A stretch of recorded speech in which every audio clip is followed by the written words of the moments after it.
नमस्कार, आप देख रहे हैं नेक्स्ट 9 न्यूज़। मैं हूं आपके साथ दीपक गुप्ता। जानकारी दे दें, सपा के एक शानदार विधायक जो पिछले कई सालों से सपा पार्टी में बड़े सक्रिय थे और लगातार अपनी मेहनत दिखा रहे थे। जब चुनाव भी जीता उन्होंने तो सबने उनको काफ़ी शाबाशी दी थी, क्योंकि अपने पिता का नाम तो उन्होंने इस्तेमाल किया ही किया, लेकिन अपनी मेहनत भी दिखाई थी। वो नाम है अब्दुल्ला आज़म। जी हाँ, आज़म खान के नाम के साथ उतरे थे मैदान पर, लेकिन अपनी मेहनत दिखाई और जितना जोश और होश के साथ काम लिया, बहुत काबिल तारीफ था। लेकिन बीजेपी ने अपनी चालें फंसाया। एक पुराने केस में कहीं ना कहीं उनको आगे जाकर कोर्ट के जरिए बड़ा झटका दिया, इस्तीफा हो गया उनका और 2 साल तक की सजा भी यहाँ पर सुनाई गई।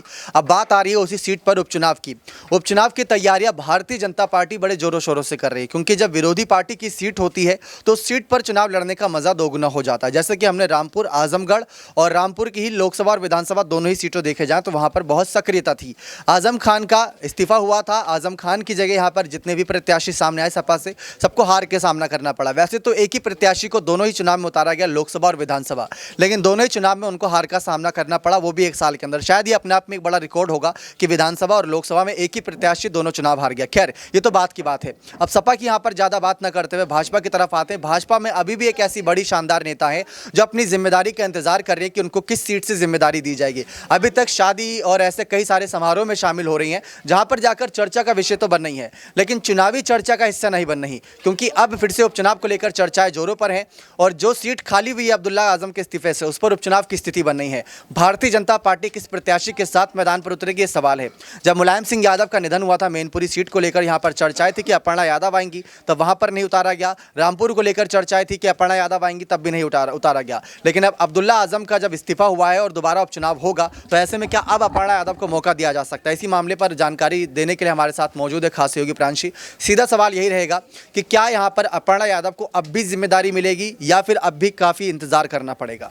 अपर्णा यादव को लेकर फिलहाल देखा जाए तो अटकलें ही लगातार तेज हो रही हैं। दावे ये किए गए कि कहीं ना कहीं मेयर पद की दावेदारी के लिए अपर्णा को आगे किया जा सकता है, जिसमें देखा जाए राजनाथ सिंह का नाम भी शामिल रहा और साथ ही साथ अन्य कई वरिष्ठ नेताओं का भी। लेकिन अब भी देखा जाए उस पर कोई भी आधिकारिक बयान सामने नहीं आया। दूसरी तरफ देखा जाए अपर्णा यादव को लेकर यह भी दावा किया गया कि कहीं ना कहीं आजमगढ़ से उन्हें आगे किया जाएगा, मैनपुरी से आगे किया जाएगा, लेकिन कहीं पर भी अपर्णा को आगे नहीं किया गया, ना ही स्टार प्रचारक के तौर पर उन्हें देखा गया है। तो फिलहाल देखा जाए अगर रुख किया जाए रामपुर में स्वार सीट की तरफ, तो वहां से भी काफ़ी मुश्किल ही नजर आ रहा है, क्योंकि बीते कुछ दिनों पहले जो खबरें सामने आई थी उसके मुताबिक यही सामने आया था कि बीजेपी चाहती है यहाँ पर स्वार सीट पर एक बार फिर से उपचुनाव हो। अब्दुल्ला की जिस तरीके से यहाँ पर विधायकी रद्द की जा चुकी है उसके बाद तो यहाँ पर ऐसे कई वरिष्ठ नेताओं के नाम सामने आए हैं, लेकिन अब तक देखा जाए आधिकारिक ऐलान उस पर भी नहीं किया गया है। तो कयासों के आधार पर अपर्णा विष्ट यादव का नाम एक बार फिर से चर्चाओं में आ चुका है।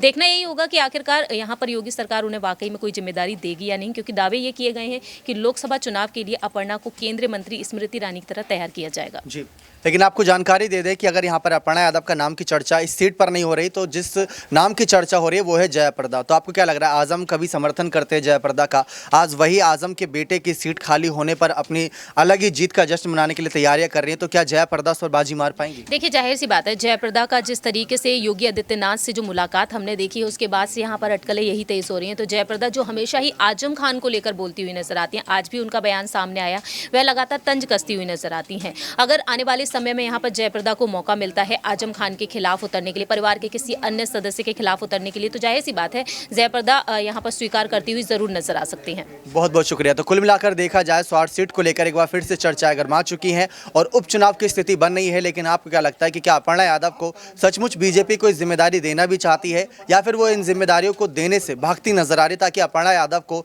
ये कहकर एक तरीके से नीचा दिखाया जाए कि आप यादव परिवार से और सरनेम के इस्तेमाल से आपको सीट नहीं मिल जाएगी, आपको उसके लिए मेहनत करनी होगी, कई सालों तक मेहनत करनी होगी, अपने आप को साबित करना होगा, तभी यहाँ पर कुछ आपको सीट मिल पाएगी। देखते हैं आगे क्या यहाँ पर बीजेपी का फैसला अपर्णा यादव के समर्थन में रहता है। बने रहिए चैनल के साथ, ऐसी और तमाम जानकारियों के लिए बहुत बहुत धन्यवाद।